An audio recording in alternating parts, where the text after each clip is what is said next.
नमस्कार दोस्तों, स्वागत है आप सबका हमारी एजुकेशन क्लास में जिसका नाम है टेक्निकल फादर और मैं हूं आपके साथ दीपक चौहान। आज का जो लेक्चर रहने वाला है वो आप लोगों के लिए बहुत ज़्यादा इम्पोर्टेंट रहने वाला है, क्योंकि आज हम कुछ इम्पोर्टेंट जो क्वेश्चन हैं वो आप लोगों से डिस्कस करने वाले हैं। तो मैं आज का जो क्वेश्चन पेपर है उसके जो क्वेश्चन है वो आप लोगों से डिस्कस करूंगा और आप लोगों को इसके जो सही आंसर है वो कमेंट बॉक्स में देने हैं, ताकि आप लोगों की एक अंडरस्टैंडिंग हो सके और आप लोगों का जो रिवीजन है वो भी हो सके। सबसे पहला क्वेश्चन देख लेते हैं हम। पहला क्वेश्चन में जो स्टेटमेंट दिया गया है वो पीपी और पीई को लेकर दिया गया है, जिसमें कहा गया है कि जो पीपी और पीई यानी कि पॉलीप्रोपिलीन और पॉलीएथिलीन का जो घनत्व है वो पानी के घनत्व से कम होता है। इसी कारण से ये दोनों प्लास्टिक पानी में तैर जाती हैं। ये बात सत्य है या फिर असत्य है, ये आप लोगों को आंसर करना है। नेक्स्ट क्वेश्चन देखते हैं। थर्मोसेट प्लास्टिक मटेरियल को आसानी से रिसाइकिल किया जा सकता है, ये बात सही है या फिर गलत है। तीसरा क्वेश्चन देखते हैं। निम्न में से किस रॉ मटेरियल की एमएफआई नहीं की जा सकती है? ठीक है, इसमें एक और पांचवा ऑप्शन और ले लो, पीवीसी। ठीक है, ये 5 ऑप्शन आप लोगों के सामने हो गए। इनमें जो सही जवाब है वो आप लोगों को यहाँ पर कमेंट बॉक्स में देना है। चौथा क्वेश्चन देखते हैं। निम्न में से कौन सा हीट सेंसिटिव प्लास्टिक मटेरियल होता है? पीपी, सैन, पीवीसी और पैट। इनमें से आप लोगों को बताना है कि हीट सेंसिटिव मटेरियल कौन सा होता है। इसका मतलब होता है कि अगर उसके प्रोसेसिंग टेम्परेचर से ज़्यादा अगर टेम्परेचर दिया तो वो डिग्रेड हो सकता है, तो उसे बोलते हैं हम heat sensitive material. Next question है। निम्न में से कौन से प्लास्टिक मटेरियल का घनत्व होता है वो सबसे ज़्यादा होता है? पीक का होता है, पीटीएफई, पॉलीटेट्रा फ्लोरोएथिलीन, पॉलीकार्बोनेट और ये पीबीटी आप लोग यहाँ पर देख सकते हो। नेक्स्ट क्वेश्चन की तरफ चलते हैं। निम्न में से पॉलीकार्बोनेट का प्री ड्राइंग टेम्परेचर और प्री ड्राइंग टाइम कितना होता है? ये आप लोगों को 4 ऑप्शन दिए हुए हैं। पहले में कहा गया है कि जो प्री ड्राइंग टेम्परेचर होता है वो 80 डिग्री सेंटीग्रेड होता है और जो टाइम होता है वो 2 घंटे का होता है। सेकंड ऑप्शन में कहा गया है कि 100 डिग्री टेम्परेचर पर हम इसे 4 घंटे के लिए रखते हैं। थर्ड में बोला गया है हम इसे 70 डिग्री टेम्परेचर पर 1 घंटे के लिए रखते हैं, या फिर 120 डिग्री टेम्परेचर पर हम इसे 3 से 4 घंटे के लिए प्री ड्राइंग करने के लिए हॉपर में या सिनमैक्स में रखते हैं। कौन सा आंसर सही है ये आप लोगों को बताना है। सातवां क्वेश्चन। निम्न में से किस प्लास्टिक मटेरियल की हिंज प्रॉपर्टी सबसे अच्छी होती है? तो इसके बारे में आप लोगों को बताना है कि किसकी होती है। पहला ऑप्शन पॉलीप्रोपिलीन, दूसरा पॉलीएथिलीन ट्रिपलेट, पॉलीऑक्सी मिथाइल और ABS acrylonitrile butadiene styrene. Next question देखते हैं, 8वां। निम्न में से कौन सा प्लास्टिक मटेरियल 48 घंटे तक अपनी स्ट्रक्चर को चेंज करता रहता है? ठीक है, इस मटेरियल की जो क्वालिटी होती है उस क्वालिटी को 48 घंटे बाद ही ओके किया जाता है, वरना उससे पहले तक ये मटेरियल अपनी स्ट्रक्चर को चेंज करता रहता है। तो ये कौन सा मटेरियल है ये आप लोगों को बताना है। पहला ऑप्शन है पम्मा, दूसरा है पीए, पीए को नायलॉन भी बोलते हैं ट्रेड नेम में, नायलॉन, पॉलीऑक्सी मिथाइल और पॉलीएथिलीन। नेक्स्ट क्वेश्चन देखते हैं। हीटर का काम क्या है? मटेरियल को पिघलाना, तापमान को सेंस करना, प्रोडक्ट को ब्लो करना, या फिर उपयुक्त में से कोई नहीं। नेक्स्ट क्वेश्चन 10वां क्वेश्चन है। निम्न में से इंजीनियरिंग थर्मोप्लास्टिक मटेरियल कौन सा नहीं है? पीसी, पॉलीएथिलीन, पैट और पीबीटी। इन चारों में से सही जवाब क्या है ये आप लोगों को बताना है। Next question 11। Blow moulding machine में किस टाइप के प्रोडक्ट का निर्माण किया जाता है? पहला होलो टाइप के जो खोखले पदार्थ होते प्रोडक्ट होते हैं, फिल्म, या फिर शीट, या उपयुक्त में से कोई नहीं। नेक्स्ट, निम्नलिखित में से कौन सा मटेरियल इंजेक्शन मोल्डिंग मशीन में प्रयोग में नहीं लाया जा सकता है? किस मटेरियल को हम इंजेक्शन मोल्डिंग मशीन में नहीं चलाते हैं? पहला पॉलीकार्बोनेट, पॉम, पीवीसी और पीटीएफई। इसे टेफ्लॉन भी बोलते हैं, पीटीएफई को। प्लास्टिक की खोज किस वैज्ञानिक द्वारा की गई थी? पहला है option James Watson, Alexander Thomas, Alexander parks. इनमें से कोई नहीं। नेक्स्ट, निम्नलिखित में से एक्सट्रूजन प्रोसेस में बैक प्रेशर को सहन करने का कार्य किसके द्वारा किया जाता है? ये एक्सट्रूजन प्रोसेस की बात चल रही है। पहला ऑप्शन है, क्या ये काम ब्रेकर प्लेट द्वारा किया जाता है, या फिर स्किन पैक द्वारा किया जाता है, या फिर डाई के द्वारा, या फिर थर्स्ट बेरिंग के द्वारा। 4 ऑप्शन में से आप लोगों को सही जवाब देना है। नेक्स्ट क्वेश्चन, नायलॉन 66 का मेल्टिंग टेम्परेचर कितना होता है? 110 डिग्री सेंटीग्रेड, 180, 265 या उपयुक्त सभी। 16वां क्वेश्चन, स्क्रू का कार्य क्या होता है? मटेरियल को मिक्स करना, या फिर तापमान को सेंस करना, या फिर मटेरियल को ठंडा करना, या फिर उपयुक्त में से कोई नहीं। नेक्स्ट क्वेश्चन 17, निम्नलिखित में से एक्सट्रूजन प्रोसेस में बैक प्रेशर को उत्पन्न करने का कार्य कौन करता है? पहले बात चल रही थी लास्ट क्वेश्चन में कि बैक प्रेशर को सहन कौन करता है, यहाँ पर उत्पन्न यानी कि क्रिएट करने की बात चल रही है।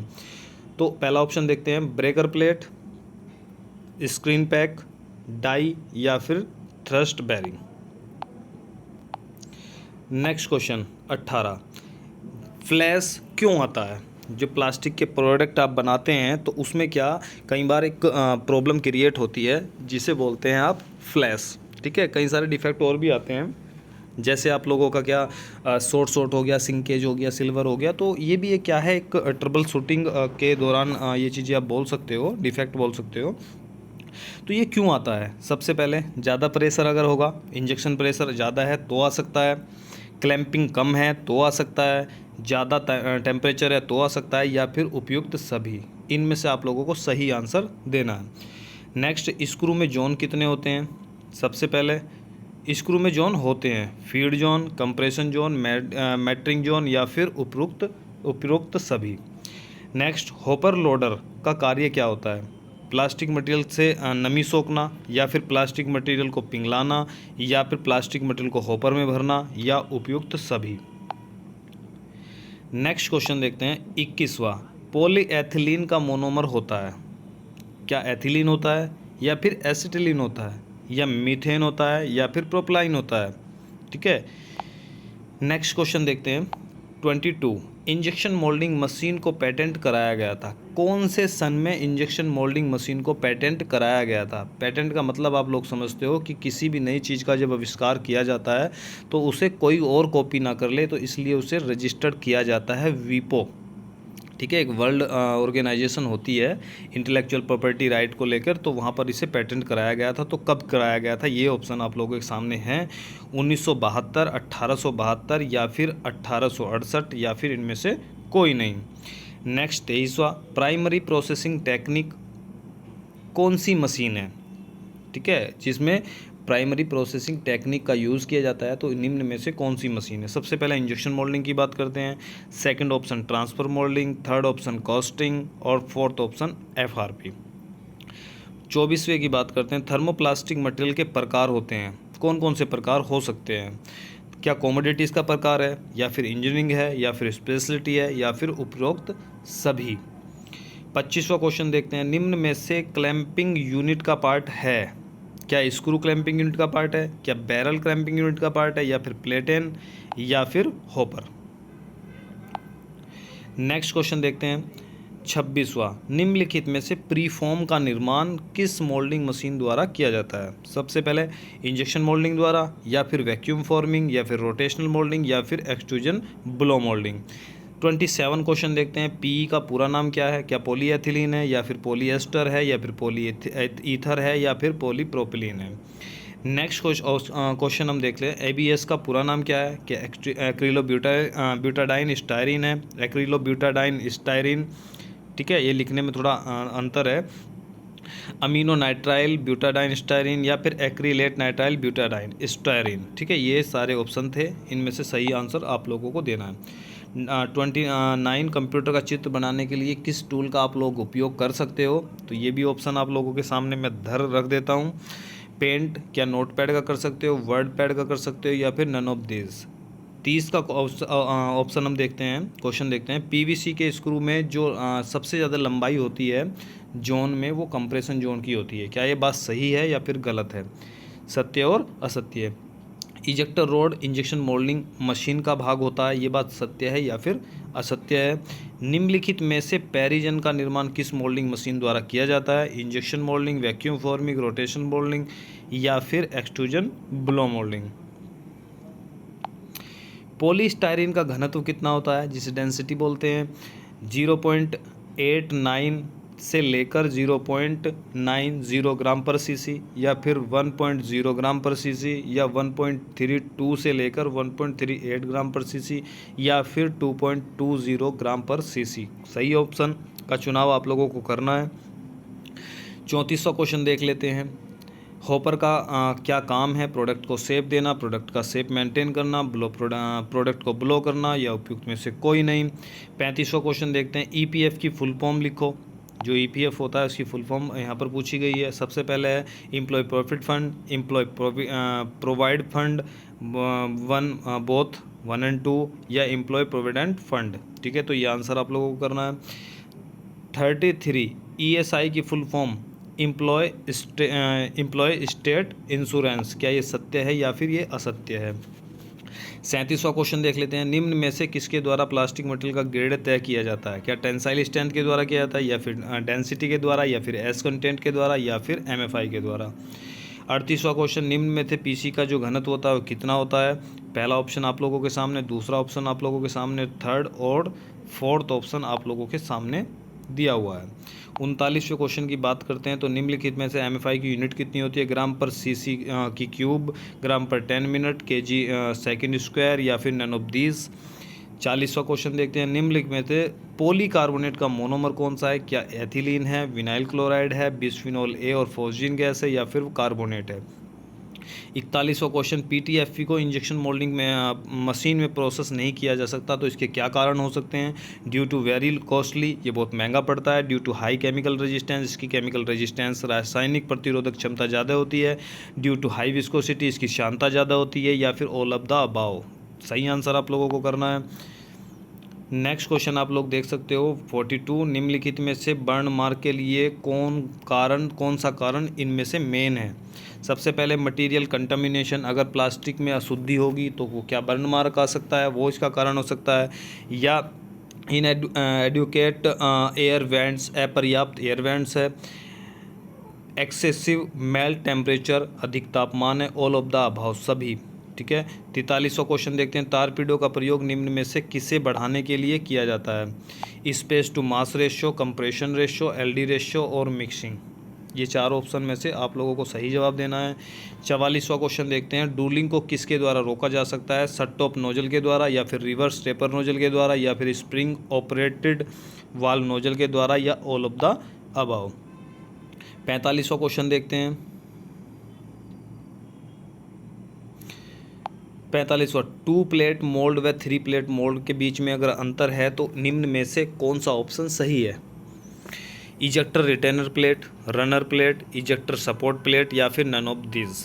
46वें क्वेश्चन की जब बात करते हैं 46। निम्न में से सामान्यतः ब्लो रेशियो कितना होना चाहिए? क्या फिर वो 1.5 से लेकर 3.0 तक होना चाहिए, 3.0 तक, या फिर 2.5 से लेकर 6.5, या फिर 10.5 से लेकर 15.5, या फिर नन ऑफ दिस।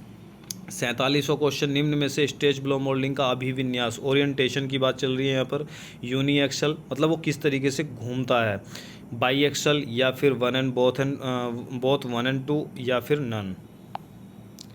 48वां क्वेश्चन यहाँ पर देखते हैं। 48वां को कॉमोडिटी थर्मोप्लास्टिक कौन से हैं? निम्न में से जो कॉमोडिटी प्लास्टिक है वो कौन से हैं? क्या पीसी है, एबीएस है, पीयू है, या फिर एलडीपीई है, एलएलडीपीई है? 49वां क्वेश्चन देखते हैं। प्लास्टिक की फैब्रिकेशन कॉस्ट क्या होती है? मतलब उसके निर्माण की जो कॉस्ट होती है वो होती है। इसके लिए 4 ऑप्शन आप लोगों को दिए गए हैं, कौन सा सही है वो आप लोगों को सिलेक्ट करना है। ए है, क्या इसकी फैब्रिकेशन कॉस्ट लो होती है, या फिर वेरी लो होती है, हाई होती है, फिर मॉडरेट होती है? 50वां क्वेश्चन देखते हैं। प्लास्टिक क्या है? क्या वो सेमीकंडक्टर है, या फिर वो कंडक्टर्स है, या फिर वो high conduct eight above room temperature only, या फिर इंसुलेटर है? ठीक है, तो ये आज हमने लगभग 50 क्वेश्चन आप लोगों के सामने रखे हैं। बाकी और भी क्वेश्चन काफ़ी आगे बचे हुए हैं, वीडियो लॉन्ग हो जाएगी। तो नेक्स्ट वीडियो में मैं आप लोगों को नेक्स्ट क्वेश्चन इस वीडियो के आंसर भी दूंगा और नेक्स्ट जो क्वेश्चन बचे हुए हैं वो भी आप लोगों के सामने रखे जाएंगे। तो जितने भी क्वेश्चन मैंने आप लोगों से पूछे हैं ये आप लोगों का रिवीजन हो जाएगा, बहुत कुछ आप लोगों को सीखने को मिलेगा। इसलिए सभी के आंसर देने, आंसर का ऑप्शन आप चुन सकते हो, या तो आप कमेंट बॉक्स में डायरेक्ट दे सकते हो या किसी पेपर पर लिखकर उसे अपलोड कर सकते हो नीचे कमेंट बॉक्स में। कुछ भी जैसे भी आप देखना चाहो तो वैसे आप दे सकते हो, ठीक है। तो आज की वीडियो में इतना ही। अगर वीडियो आप लोगों को पसंद आई है तो वीडियो को जल्दी से लाइक कर दें, चैनल को सब्सक्राइब कर लें अगर आप चैनल पर नए हैं, और दोस्तों को शेयर कर दो। अगर किसी को हेल्प मिल जाएगी इन क्वेश्चन से तो बहुत अच्छी बात होगी आप लोगों के लिए भी। तो जल्दी से वीडियो को शेयर, लाइक और सब्सक्राइब जरूर कर दें चैनल को, ठीक है। आज के लिए इतना ही, मिलते हैं नेक्स्ट लेक्चर में। जब तक के लिए दीजिए हमें इजाज़त। जय हिंद, जय भारत।